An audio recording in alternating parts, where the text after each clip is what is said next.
e atirar proveito do sofrimento. Primeiro, uma parábola hindu. O rei ia com sua corte numa peregrinação e, acidentalmente, ele teve que amputar um dedo. Aconteceu alguma coisa que teve que amputar o dedo. O primeiro-ministro disse-lhe: olha, tudo é um bem, mesmo que apareça um mal, é um bem. Não tome isso como um mal, é um bem, no final é um bem. Ele ficou tão irritado com o primeiro-ministro que dispensou o primeiro-ministro, mandou embora para a corte e nomeou o substituto dele. A caravana continuou e a certa altura eles foram atacados por um povo selvagem que tinha certos princípios, certas injunções, certas regras. De outras regras quando prendessem um grupo, sacrificar a pessoa mais importante do grupo, o seu líder, e deixar os outros.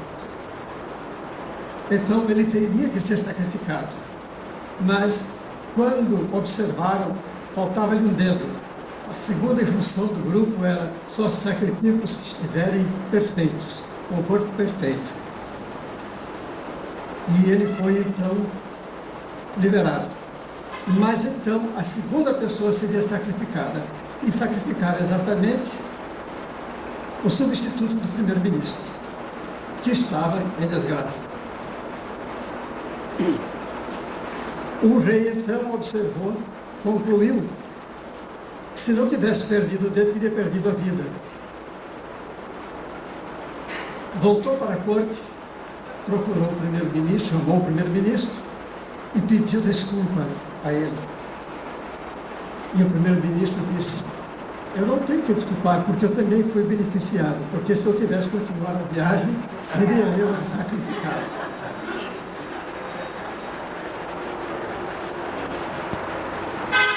São Paulo me ajudou muito no transe que nós tivemos, na provação que nós tivemos na Índia.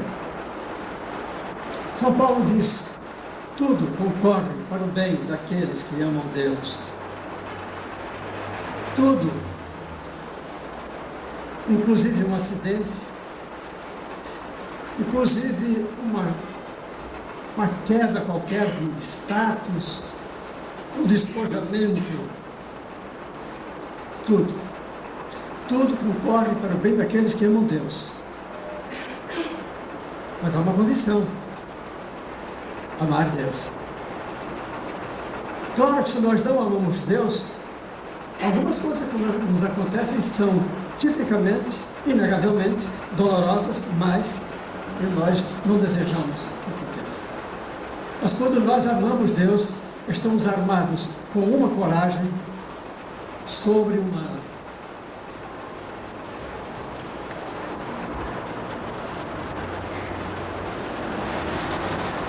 Tenho levado a minha vida, os meus livros, a propor uma tese de superação. E na superação eu insisto nisso. Se vocês sofrem, meus parabéns. No livro mais recente que eu lancei, eu insisti nisso na última parte do livro, no capítulo chamado Logoterapia. Olha, quando nós realmente estamos em sofrimento, nunca deveríamos nos revoltar, supondo que nós não temos nada a ver com aquele sofrimento que é uma injustiça que nos sobrevém. Dor não erra endereço. E isto é uma forma de, novamente, falar sobre a lei do karma. Algumas pessoas aqui talvez não tenham escutado falar da lei do karma.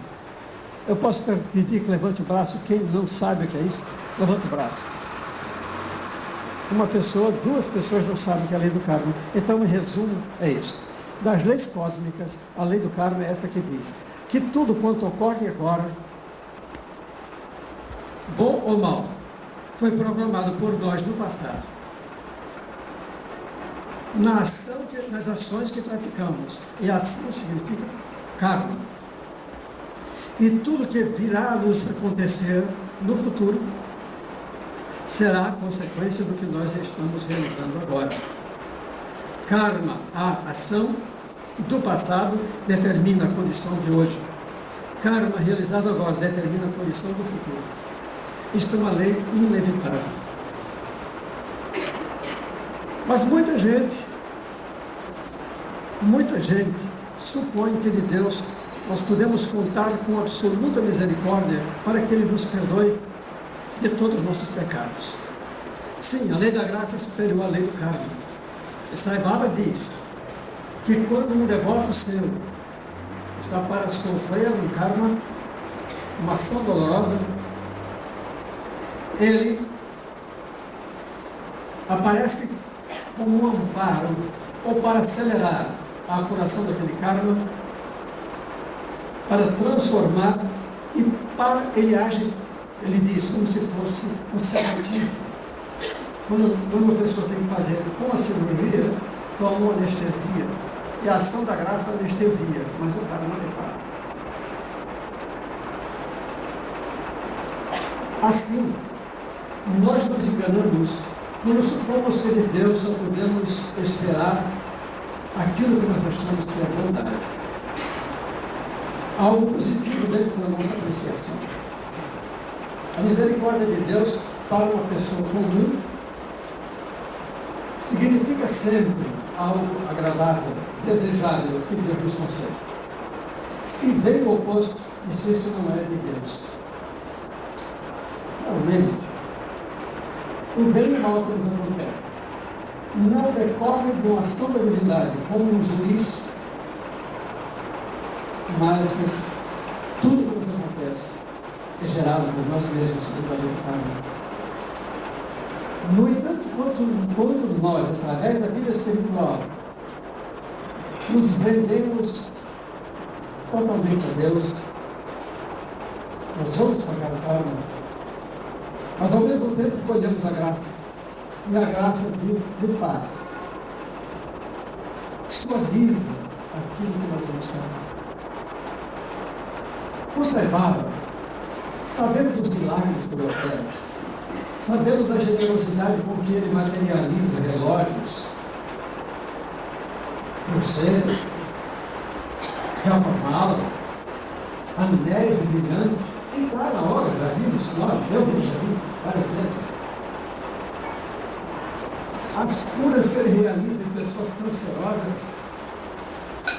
Então nós criamos uma imagem de que de Sai Baba nós só podemos receber benesses. Só podemos receber gratificações. Eu tenho dito que o que me convence que Sai Baba é divino não é o seu poder de operar milagres. É exatamente eu não poder entendê-lo. Não ter capacidade de entender como ele age. Na nossa experiência com Sai Baba, nós temos assistido às nossas viagens, nossos contatos, ele fazer verdadeiras carícias espirituais em pessoas que no nosso julgamento precipitado e comprometido e egoístico, nós tínhamos dito, aquela criatura é uma criatura indigna de uma graça de Baba. Daquela não se pode esperar nada. E exatamente essas pessoas, que no nosso julgamento errôneo, nós condenávamos exatamente a estas criaturas, ele dá os seus presentes, as suas benesses. E outras criaturas que dedicam as suas vidas completas ao serviço dele, que são devotos, cumpridores dos deveres, que praticam seva, ou seja, aquele serviço desinteressado e proveico dos desassistidos, ele tanto insiste em seva. Nós vemos criaturas que dedicaram a vida toda, o restante de vida a ele, estas criaturas não receberem nenhum agrado e, ao contrário, receberem tremendas cacetadas, entre aspas. Havia no ashram um senhor chamado Kutumbaral. Nós conhecemos pessoalmente. Ele era o diretor do ashram de Prashanti Nilayama. Este homem cuidava de todo o ashram, uma responsabilidade total, dedicação plena e respeita a Swami e ao ashram. Este homem morreu no ashram, com câncer, com muitas dores. E as nossas mentes limitadas, mais arrogantes, diriam, mas como? No Brasil ele salvou. Eu conheço os casos de cura de câncer que ele fez aqui. Pessoas que nem sabiam da existência dele. Ele veio e curou as pessoas de câncer. Como não curar Kutumbaral? Kutumbaral era um grande advogado em Bombay. Quando tomou conhecimento de Swami, renunciou à sua banca de advogado, à sua profissão e se dedicou totalmente, integralmente ao serviço de Sai Baba. Renúncia total. Renúncia do que poderia ter como valores materiais e tempo para si e para os seus. Este homem exatamente como não dá para entender. A família de Kutumbaral, acho que 2 anos depois da morte dele, compareceu ao ashram. O Sai Baba não deu o menor sinal de identificá-los no meio da multidão, nos darshanas. É como se não existisse. No último dia, que já iam embora, Sai Baba o chamou e disse para eles, vocês têm curiosidade de saber por que Kutumbaral morreu de câncer quando eu podia ter salvo? Kutumbaral, na encarnação anterior, era dirigente de um ashram. Vendeu as propriedades do ashram e ficou com o dinheiro para si. Este grande pecado, esta grande dívida, ele iria resgatar através de 3 reencarnações muito dolorosas. E eu resumi o pagamento a este fim de vida. Vamos ver, desculpe falar em um caso pessoal. Maria e eu estávamos indo para a Índia, já com a programação de passar em Portugal, na volta, para estimular, para promover o desenvolvimento no centro, o único centro de estudo de Sai Baba em Portugal, criado por nós há uns 4 anos atrás, que estava precisando da nossa presença. Nós iríamos para lá. Então, se Sai Baba fosse um ser humano, dizendo, não, vamos tratar bem esse cara aí, que ele vai trabalhar para mim. Não. Se ele fosse um ser humano, dizia, não, aquele careca que vem aí todos os anos, aquele cara no Brasil que trabalha por mim, ele traduziu Homem dos Milagres, tudo começou, eu não quero dizer mais nada para vocês não pensarem que eu estou convencido que eu fiz alguma coisa. Mas se ele fosse um ser humano, eu diria, vamos tratar bem aquele careca, porque ele tem feito alguma coisa. Bem, gente, há muita coisa que a gente tem que estudar neste fato que aconteceu. Assim eu penso. Eu já tinha aprendido, quando fui embora, a não esperar sempre açúcar candy, que ele me desse açúcar candy. Eu já fui disposto a aceitar o que ele me desse como dor. Porque há três viagens anteriores, ele já estava me tratando de uma maneira a me corrigir. Ele já estava, por misericórdia, cuidando de mim, não me dando a atenção que eu gostaria de receber, mas me dando exatamente desafios, dificuldades e aquilo que nós poderíamos chamar de desgostos, porque nós gostamos de gostos e não de desgostos. Ele trabalhou sobre mim, já vinha trabalhando a 3 viagens anteriores, onde eu não tive entrevista, onde eu tive prejuízo, onde eu adoeci. Tanto que, agora vamos aos fatos. Nós estivemos lá, numa viagem de outubro a novembro. Aqui tem pessoas que me acompanharam, sabe, das agruras e das dificuldades que tivemos. E eu voltei com esta convicção. Disse, não, eu vou ser muito teimoso se eu supuser que Saibaba vai me receber da próxima viagem. Ele está demonstrando que eu não tenho mais que voltar aqui. Ele está me demonstrando que não me interessa a minha presença no Ashram, mas sim meu trabalho no Brasil. Eu tenho que promover um trabalho maior no Brasil. É isso que ele está querendo em mim. Eu cheguei a essa conclusão e disse, olha Maria, para mim é a última viagem. Disse para os companheiros, aqui tem alguns que me acompanharam. Chegamos em novembro. Eu cheguei com a convicção de não voltar e Maria chegou com a convicção de regressar imediatamente, em cima dos pais. Quer dizer, amanhã você endoideceu, ou melhor, você piorou.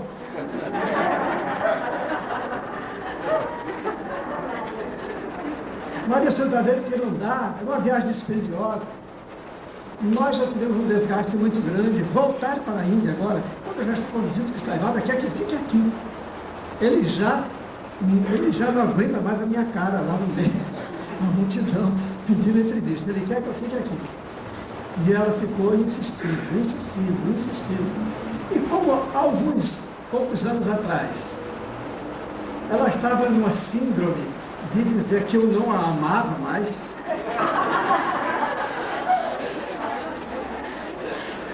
nós passávamos o Natal em Brasília, na casa da minha filha, e eu me lembro como se fosse hoje, eu disse, Maria, no Natal, só tinha negado até então.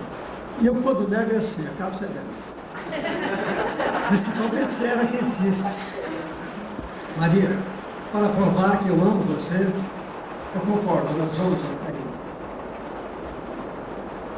Então telefonamos para Daniel, que é nosso coração muito amoroso, uma amizade muito antiga que nós prezamos muito.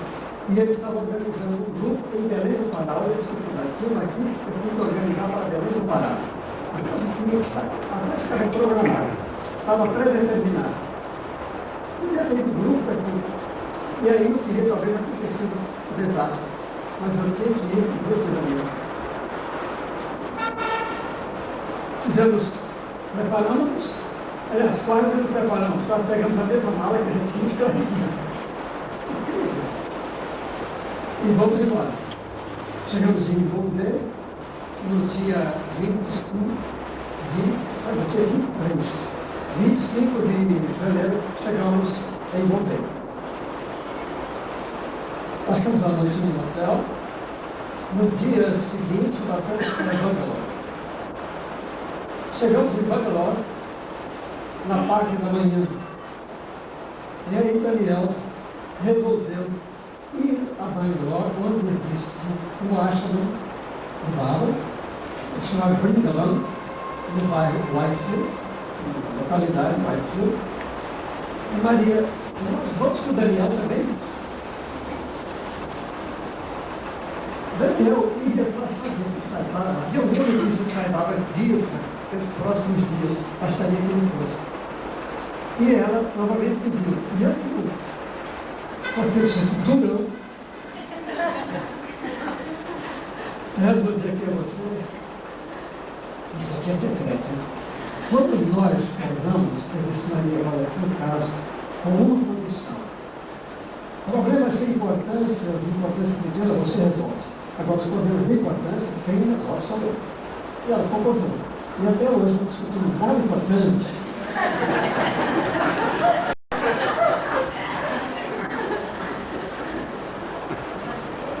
Então, pegamos os táxis e fomos para Whitefield.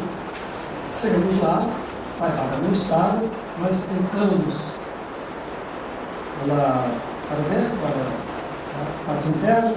Estive mostrando algumas coisas lá. A outra coisa que eu esqueci de dizer, na véspera, no hotel em Bombay, eu fiz um discurso no sentido de que ninguém se sentisse desprezado por Saibaba se viesse a sofrer isso ou aquilo. Eu disse que ele às vezes trabalha sobre nós pela sua misericórdia para ver até onde nós aceitamos as coisas como vem. Eu expliquei isso para eles. E nós estávamos fazendo explicações sobre o que era o Ashram, aqueles símbolos, aquelas coisas. Depois fomos almoçar numa cantina que fica numa estrada, aquela estrada que passa em frente ao Ashram. Terminado aquele almoço na cantina, ela comeu praticamente nada, ou quase ninguém comeu nada, porque tinha muita pimenta, eu comi alguma coisa. Visitamos uma casinha, uma tapera de um senhor que é ranceniano, já quase não tem os olhos, não tem mãos, mas tem um sorriso maravilhoso e tem um altarzinho de palma dentro da chopina. Fomos lá visitá-lo, foi uma alegria muito grande. E passamos no sentido de passar pela porta do ashram, atravessar a estrada de ferro, pegar os táxis que estavam estacionados e quando íamos chegando perto da estrada de ferro, resolvemos tomar água de coco. Eu tomei coco junto com ela. E Daniel tinha o outro lado da rua comprar bananas. E eu senti vontade também de comprar bananas para ela. E disse, Maria, olha, eu vou comprar bananas, vou outro lado da estrada. Eu me dirigi para lá. Quando eu cheguei do outro lado, as pessoas naquelas tendas olharam uma coisa apavorante que estava acontecendo às minhas costas. E imediatamente eu me virei e vi um corpo de mulher deitado sobre o asfalto. Eu digo, meu Deus, alguma companheira de viagem foi atropelada, teve alguma coisa, um desmaio. Corri para atravessar a rua e uma voz feminina, companheira, gritou de longe, Professor Maria! Quando eu cheguei, o que encontrei foi a minha mulher, com sua beleza deformada, foi um grande impacto, tinha levado de um caminhão. Ela estava desacordada, ensanguentada, o belo cabelo misturado com sangue, e a sua respiração era muito difícil, fazia um ruído mais ou menos assim. E todos nós estávamos esperando, ela disse a esperar que numa daquelas expirações ela morresse. Uma companheira de viagem gritou para o Daniel, Maria morreu. Daniel então quase enlouqueceu, foi para trás de uma árvore, falando, não quero ver Maria morrer. Agora, eu, marido, o que eu poderia sentir? Nesta hora, veio-me a ideia de São Paulo, tudo concorre para o bem daqueles que amam Deus. E foi um grande desafio. Eu tenho que provar que aquilo que eu tenho dito é verdade. E me ocorreu também uma proposta de Phillips Crystal, que é um devoto de Baba. Eu entrego, confio, aceito e agradeço.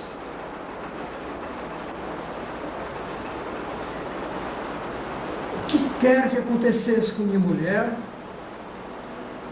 eu teria que aceitar e ainda louvar o Senhor.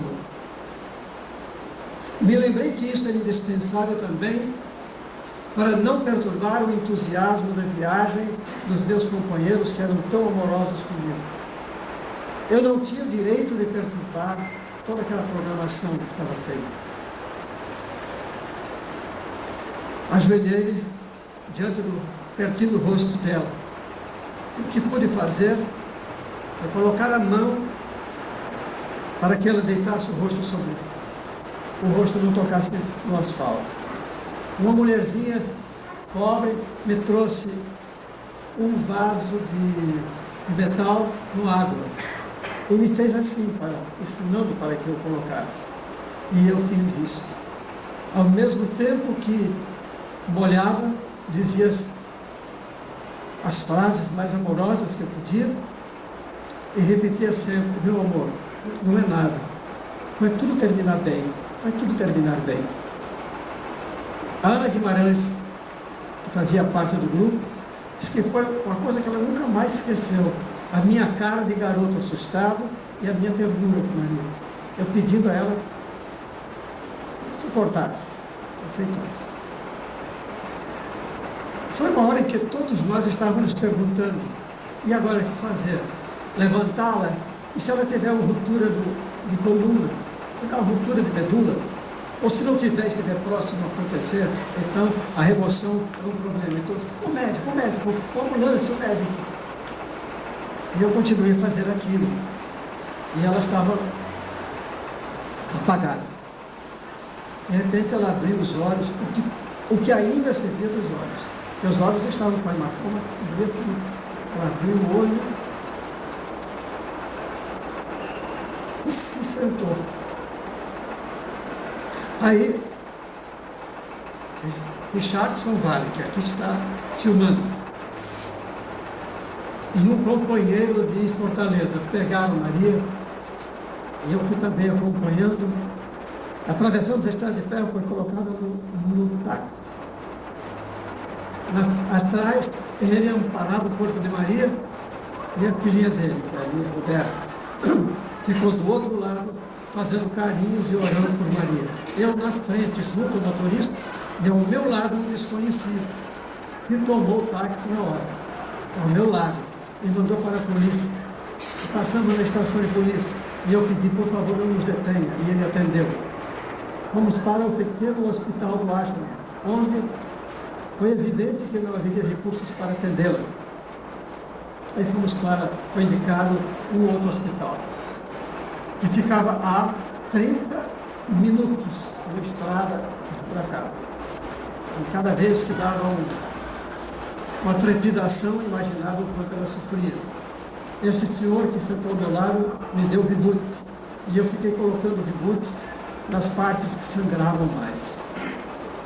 Chegados no hospital, Manipal Hospital, fomos atendidos por um médico jovem, residente, bonito como galã de novela, de cinema, Dr. Otto. E Maria começou a se comportar de sua maneira tradicional. Ela faz o que ela quer. Então, Maria, vamos sair. Ela só dizia assim: peraí. Peraí, mineira é uma coisa terrível. Peraí. Maria, temos que descer, Maria. Você tem que ser atendida. Peraí. No final de contas, ela cedeu. E fomos para o pronto-socorro. O grupo nos táxis nos acompanhou. No pronto-socorro, eu fiquei junto com o tempo, claro, porque pelo carinho também pela tradução. O médico mandava levantar a perna, abrir o olho, abrir a boca, e eu ia traduzindo para ela. Ele então, com uma demonstração de carinho, de preocupação comigo, disse: não se preocupe, tenha confiança. Eu sou formado nos Estados Unidos. Eu tenho 2 chefes. Eles vão ser avisados, eu sou apenas residente, mas eu sei cuidar dela. E foi para os exames. Primeiro na tomografia computadorizada. E depois na radiografia. A radiografia, quando ela foi virada sobre o lado esquerdo para ser radiografada, aconteceu uma coisa mais impressionante do que o quadro do impacto. Ela começou a vomitar os borbotões. Saiu uma quantidade impressionante de sangue pela boca que inundou a cabeça. Eu olhei para o médico e ele disse: isso é o melhor que tem acontecido, porque o sangue não foi para dentro, o sangue estava fora. A essa altura, o cirurgião-chefe, o meu cirurgião-chefe, Dr. Venkatraman, já tinha chegado Um sorriso, de uma placidez, comunicaria a tranquilidade de qualquer afogado. Ele disse, pelo que já tinha visto a tomografia e a radiografia, disse, não há nada por que se preocupar. Está tudo bem. E creio que não vai ser preciso cirurgia. O acidente poderia ter sido fatal. Ela poderia ter perdido a vista, perdido um braço, uma perna, ou talvez os movimentos. Nada aconteceu certo. Apenas fratura na clavícula esquerda, que foi soldada sem necessidade de cirurgia. O médico, eu não estava assistindo nada, os médicos só me deram o resultado. O médico poderia ter dito, eu fiz 5 cirurgias para poder ficar assim, e eu tenho que pagar. Eu disse, não foi preciso cirurgia nenhuma. O Dr. Robin me disse que eu fosse à portaria para tomar um quarto, um apartamento. E me deu uma relação de remédios para comprar na farmácia. Eu fui aí, reencontrei os companheiros, comuniquei aos companheiros o que estava acontecendo. Todos eles estavam, sem dúvida, muito agitados, estressados, preocupados, e principalmente com imensa compaixão em relação a ela e a mim. E eu então caprichei na minha aparência de equanimidade e de calma para não prejudicar a viagem. E eu acho que foi bom, porque eles se sentiram encorajados. Mas assim mesmo se recusaram a partir do dia seguinte de manhã, conforme a programação, e foram para o hotel. Mas antes disso, quando eu cheguei lá, um jovem de São Paulo, Júlio Pérez, já tinha telefonado para a mãe dele em São Paulo, pedindo a ela que se informasse dos grandes neurocirurgiões de São Paulo sobre o que poderia acontecer para me dar uma notícia. Vejam o ato de amor desse rapaz. Em vez de professor, fique tranquilo que eu soube de São Paulo, que este é um dos melhores hospitais e que os médicos daqui são famosos pela competência. Richard já tinha providenciado o telefonado para a Embaixada do Brasil. E parece que tinha telefonado também para... Não, foi só para a Embaixada, né? Não, para a polícia, né? para libertar o motorista do caminhão, porque ele foi tão vítima quanto a minha mulher. A mão na Índia é o oposto daqui. Aqui, para você atravessar a rua, olha para um lado. Lá você tem que olhar para o outro. Eu acho que ela se esqueceu disso. Ok. Então, eles foram para o hotel. Richard ainda nessa noite trouxe as minhas malas, que nem tinham sido abertas. E ali eu fiquei, no final da tarde, contemplando o entardecer sobre a cidade de Bangalore, etc., na minha solidão. Mas eu tinha entregue minha mulher, confiando, disposto a receber o que viesse, e já agradecendo. Eu fiquei tranquilo. À noite, bem cedo, batem na porta, eu abro, são 2 desconhecidos. Podem sair on. E perguntam se poderiam entrar. Por favor. Eram 2 devotos do Baba, que tinham escutado falar do acidente e que estavam ali para me dar a presença amorosa. Saíram aqueles 2 novamente, bateram a porta. Fui abrir, era o Dr. Robin, o médico. Ele veio me pedir que eu escrevesse em português frases como open the mouth, open the eyes. Ou seja, o que ele queria conversar com Maria no tratamento da UTI tinha que se passar para o português. E eu passei as frases que ele pediu. E finalmente, recolhi. De madrugada fui acordado com a chamada estridente do telefone. Era o Dr. Robin. Fala, Dr. Robin. O senhor pode estar aqui em 5 minutos, dentro de 5 minutos pode estar aqui. Bom, se eu fosse um normótico, não é neurótico, normótico, eu diria, pronto, vou assistir minha mulher morrer, ela está morrendo, e sair apavorado. Mas eu já tinha entregue, confiando, aceitando e agradecendo, não me alterava mais. Desci, e ele me atendeu, disse que estava tudo indo correr normalmente, e me chamaram para que eu traduzisse mais uma frase, que eu não me lembro qual era. Eu queria mais uma frase em português. Bom, a partir daí, tivemos no total 18 dias de hospital. A minha viagem ainda foi viagem para o hospital, manipulado hospital, que é fantasticamente bem aparelhado, moderníssimo, uma organização perfeita. O corpo médico e o corpo de enfermagem é o que há de exemplar, que eu gostaria que o Brasil conhecesse.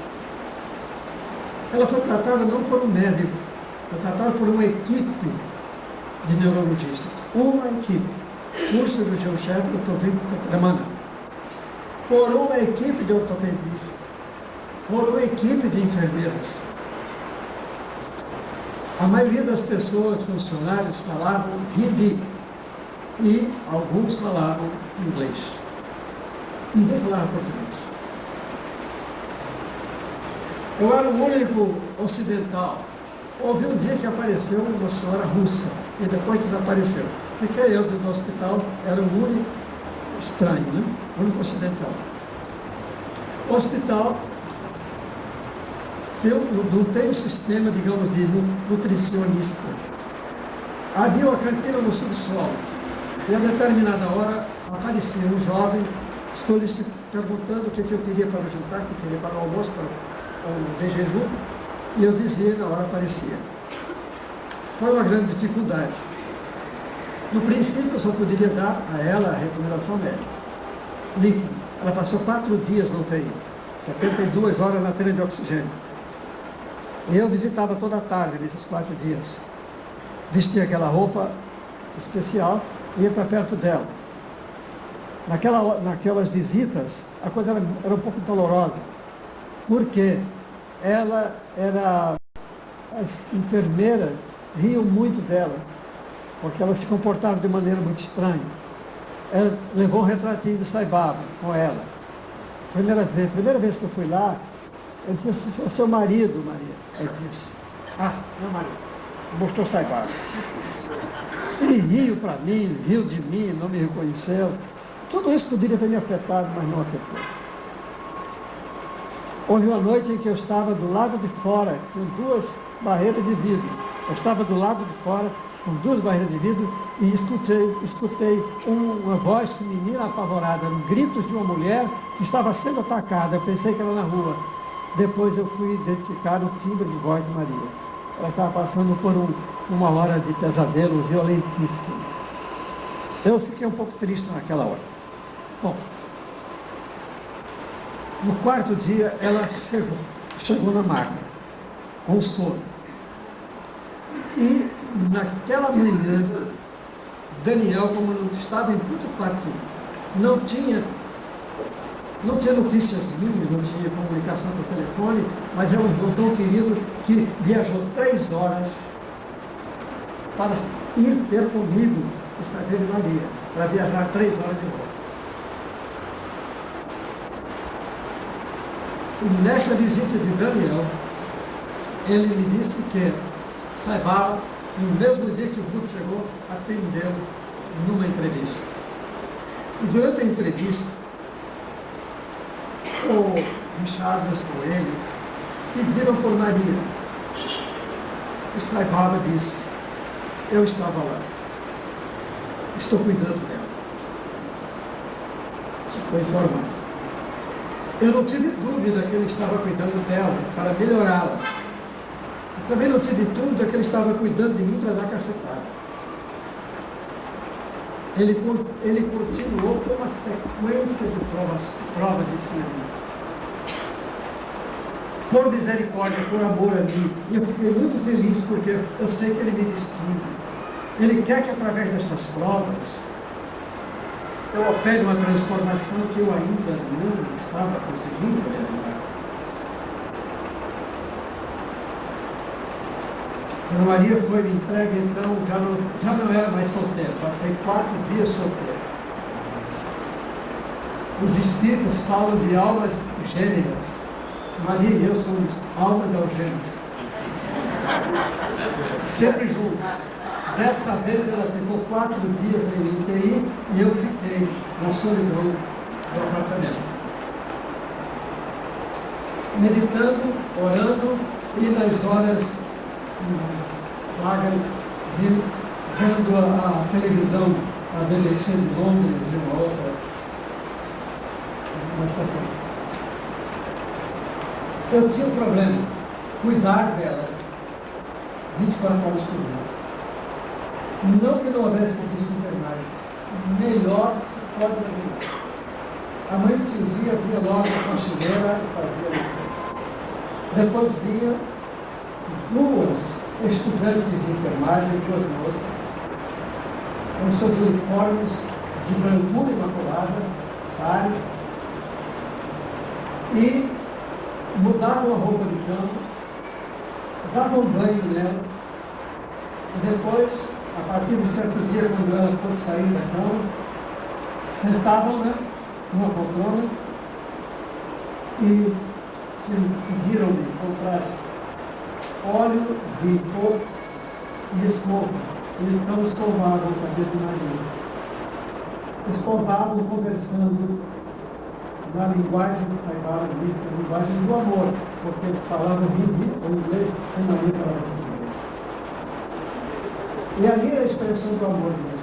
Com toda a paciência, elas escovando o cabelo de Maria. Depois faziam a trança. Depois passavam batom.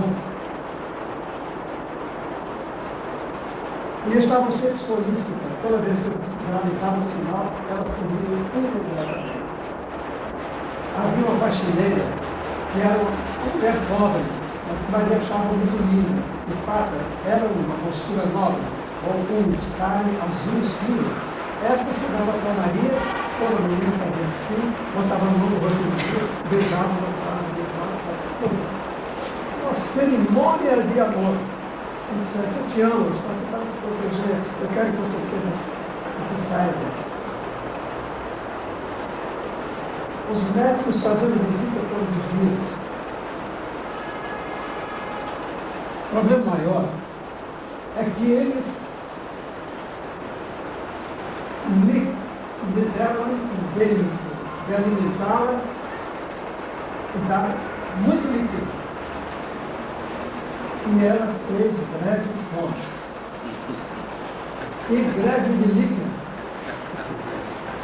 Olha, eu disse para o grupo de visita, agora eu estou sentindo a dificuldade que as mães têm de alimentar um bebê que não quer comer. Aí até me disseram a ela, bom, o senhor está aproveitando para desenvolver o seu lado feminino. Eu não preciso exagerar, senão daqui a pouco eu descobri. Eu fazia o possível para fazer uma coisa agradável para ela, e ela, peraí, chega. E eu fui ficando preocupado, porque eu não podia cumprir os médicos esperavam. Primeira noite, ela demonstrou o desejo de tirar o soro. Desde tarde eu fiquei segurando a mão dela, e ela ainda por tentar segurar. Eu disse, eu não posso tudo de hoje, senão é o papai. Mas a existência humana é limitada. Eu cochilei. E realmente, ela tirou o sono, a cama ficou toda ligada de sono, as minhas enfermeiras tinham ligado. Depois tiraram a sonda para unir. E ela não queria usar com ar. Então tinha que ir ao toalete. E eu tinha que levar. Ela estava completamente fraca, sem noção de direção. Eu dizia, Maria, você me chama. Não, mas não tinha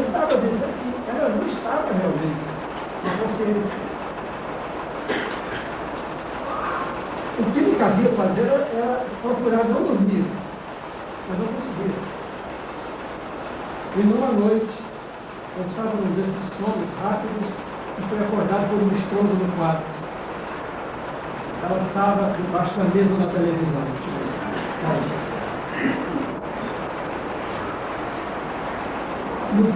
Então eu resolvi colocar a minha cama de acompanhante juntinho dela, no nível mais baixo. E do outro lado eu coloquei uma poltrona numa cadeira. Bom, por lá ela não sai disso, por aqui ela me acorda. E dormi mais um estrondo no quarto. Eu olhava, qualquer movimentinho que ela fazia, eu despertava. Mas quando o sono pegou mesmo, não veio. Quando eu vi o estrondo, eu olhei para cima da cama, ela não estava novamente. Eu procurava novamente no chão, aí cortejando o sangue. Fratura do nariz. Bom, como se não bastasse, febre alta, infecção urinária. As enfermeiras disseram, precisa botar esse pano com água fria na cabeça dela a toda hora. A febre era tão alta que eu demorava 5 minutos, eu tinha que molhar o pano. Eu passava a noite fazendo isso. E principalmente nessa hora eu decidi beber muito líquido. E ela se recusava. Eu levei sucos, água de coco, tudo que eu tenho inventado. Cheque. Quando ela ia no palestra, ela tinha muita dicção, muita frequência. Eu sempre aproveitava para dar, se recusar. Foi uma batalha assim, de dia e noite. Dia e noite. Amanhã, nós voltávamos para a fisioterapia, que ela estava reaprendendo a andar. Estava preparando a comidinha, com arroz, com pimentinha, preparando para ver se ela comia. Eu senti alguma coisa estranha nas costas, ela estava sentada na poltrona, ela estava muitíssimo agitada. Eu fui para lá, comprar, comecei a dar comida na boca. Quando eu botei a colher na boca, ela ficou com a boca parada e aí ficou lívida, gelada, suando e desmaiando. Estava morrendo. Toquei a campainha, em 5 minutos, o quarto estava cheio de médicos e de enfermeiras, trazendo soro, trazendo injeção era hipoglicemia, glicose, eles disseram, bebe muito, agora pega a água, eu botava açúcar na água e procurava dar ao mesmo tempo, pelo menos o que eles chamavam de colapso, cessou. Aí veio outra campanha. As feridas começavam a ganhar casca. E ela queria remover as cascas da ferida com uma toalha ácida. E eu lutando para que não acontecesse. E ela, que é muito dócil, não é insistia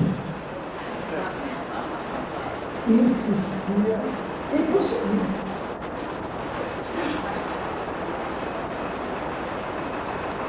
Apareceu telefonou um dia, a embaixada brasileira, que telefonava de 2 em 2 dias. O embaixador passou um telegrama muito carinhoso. Telefonou também um dia uma senhora que disse que era Viscos Batia. E disse que era a esposa do diretor do Ashram, que foi aquele senhor que se foi lá no primeiro dia. E eu estava precisando ir à cidade, porque eu estava sem pijama. Estava comprando pijama, trocar dinheiro. Ela veio, ficou com Maria, e realmente ela disse que lutou muito contra a Maria, porque ela queria raspar, se agitar, levantar. Eu disse, essa é uma amostra do que eu estou aí durante todo o tempo. Bom, essa senhora então, esposa do diretor do Ashram de Whitefield, me informou que Sai Baba voltaria no dia 8, viria de Prashant Nilayam para Whitefield. E eles arranjariam para nós, para o casal, uma acomodação dentro do Ashram. Eu agradeci e ficamos telefonando. mas Saibala não veio no dia 8, veio no dia 10. Neste intervalo, eu quero dar meu testemunho de minha gratidão a pessoas que, como a Clara e o Mauro, nos visitaram, o Jeremias e a esposa, o Can, a esposa, que passavam para embarcar de volta para o Brasil e iam nos visitar. Quero agradecer muito. Mas a partir do dia 10, os brasileiros voltaram então para Bangalore e começaram a me visitar. E eu comecei então a ver daqueles bens que um aparente mal nos traz, o amor desses companheiros. Eles foram fantasticamente caridosos conosco. Agradeço muito especialmente Richard Vale, a sua filha, foram incansáveis, o Daniel, todas as noites. Ana Guimarães, que é uma grande líder espírita, médium, uma pessoa notável. Daniel, a filha dele, e uma senhora chamada Solange, de Salvador, iam fazer uma reunião espiritual e a Ana Guimarães comunicava as suas experiências mediúnicas. Na segunda noite que esteve lá, o doutor Pedro Ernesto estava presente e me fazia uma saudação dizendo que está muito ligado a mim, e eu não sabia. Na última reunião, que foi na véspera da nossa viagem, Dr. Bezerra de Menezes se manifestou, incorporou, e ela falou com uma voz de ancião, que é o Dr. Bezerra de Menezes, dizendo que estava cuidando de Maria. As visitas foram muito ternas, trouxeram muito alento de esperança. A nossa passagem era para o dia 16, mas uma enfermeira, das enfermeiras todas, se destacou uma, que era chamada Joy, alegria. Joy era católica. Havia católicas, havia muçulmanas, havia hindus entre as enfermeiras. A Joy, especialmente, foi de um carinho extraordinário. Nos ajudava demais, resolvendo problemas. E Joy estava muito preocupada em que a nossa permanência se prolongasse e que eu tivesse de viajar com Maria, porque eu teria que dar cuidado a ela como se fosse uma criança. E, ao mesmo tempo, eu teria que fazer check-ins e check-outs nos aeroportos. Não podem viajar juntos, mas eu sou volte para a sua terra o mais rápido possível. Ela queria realmente que eu tivesse um desafogo. Né? Houve uma da equipe dos neurologistas que me aconselhou fazer um check-up quando chegasse no Brasil. Supunha que eu ia adoecer. Muito carinho. Então, eu estava com a ideia de voltar. E antes, quando o Richard veio visitar e o Daniel, eu apresentei o problema e disse, pois é, mas nós estávamos propondo que viajasse conosco dia 14. Eu disse, então o negócio fechado. Vamos voltar no dia 14. Richardson entrou em campo para conseguir que a British organizasse a nossa viagem para sair no dia 14. A embaixada brasileira, idem, para viajar dia 14. No dia 11, se não me engano, bateram na porta às 6 horas da tarde, aliás, meia. Era um grupo estranho, quer dizer, estranhos. Era um americano, aliás, um americano, duas americanas e uma argentina que mora no Brasil. Chegaram no quarto e disseram, aqui da quarto da Maria? Disse, perfeito, né? Eles chegaram, se desmancharam em amor, em carinho, em serviço, em compaixão. E muito entusiasmados disseram, Mr. Bhatia mandou dizer que o senhor e ela peguem as suas malas agora para ir para o ashram. Sai Baba já estava no ashram. Para ter um encontro com Sai Baba no ashram. Então o senhor pega as coisas, vamos sair. Vamos, espera aí. Eu estou dentro de um esquema terapêutico de um hospital respeitado, eu não posso estar aí de repente. É entusiasmo de Sevaka. Sevaka ou Sevadal é aquele que pratica seva, presta serviço. Me pareceu o entusiasmo dele, me pareceu a história daqueles escoteirinhos que estavam recebendo o prêmio em determinado dia. O chefe escoteiro chamava escoteirinhos, servir. O que você fez de bom para ganhar o prêmio? Ele disse, eu ajudei uma velhinha para atravessar a rua. Então, o prêmio, segundo escoteirinho, servir. E você, o que fez? Eu também ajudei a velhinha a atravessar a rua. Muito bem, prêmio. E o quinto, que só tinha, todos eles ajudaram uma velhinha a atravessar a rua. O chefe escoteiro estranhou e disse, mas todos vocês ajudando a velhinha a atravessar a rua? Eu não queria ir.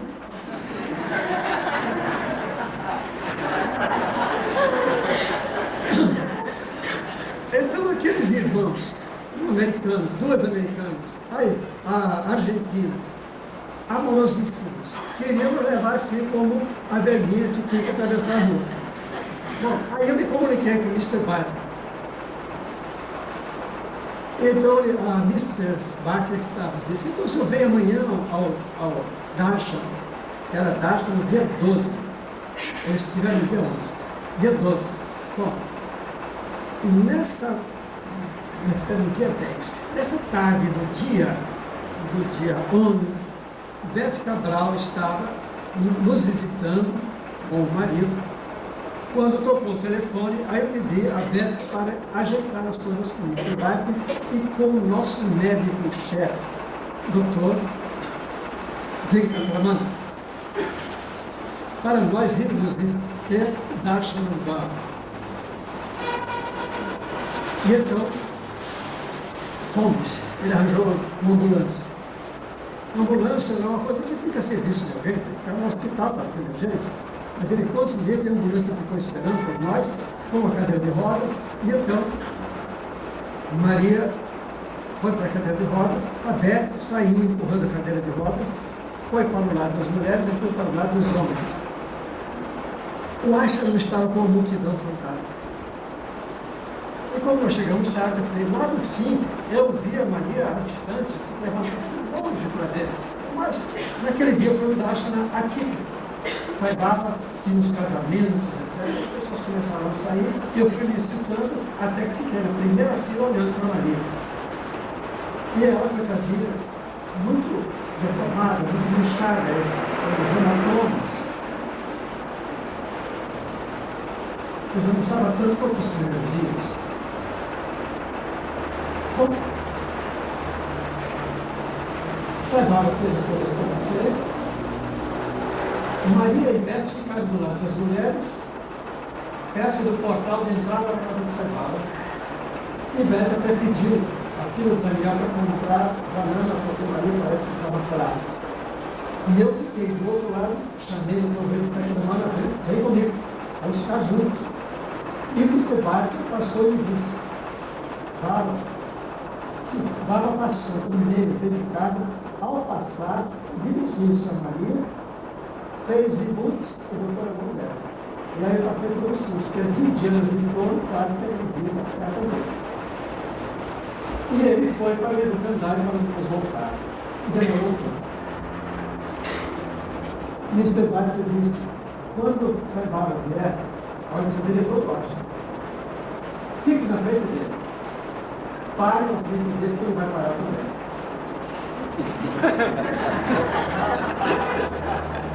E eu ia fazer isso. Mas graças a Deus eu preciso, porque quando ele veio, olhou para mim, veio com um rosto muito amoroso, cheio de ternura ali, e foi dizendo dentro do olho, a voz dele mais ou menos assim, tanto muito trabalho, muito bom, fica certo. Mais ou menos isso, não se preocupe com suas coisas. Ela está muito melhor e me deu um tapinha, birra, certeza. E gente, eu estou birrando até hoje. E talvez eu tenha birrado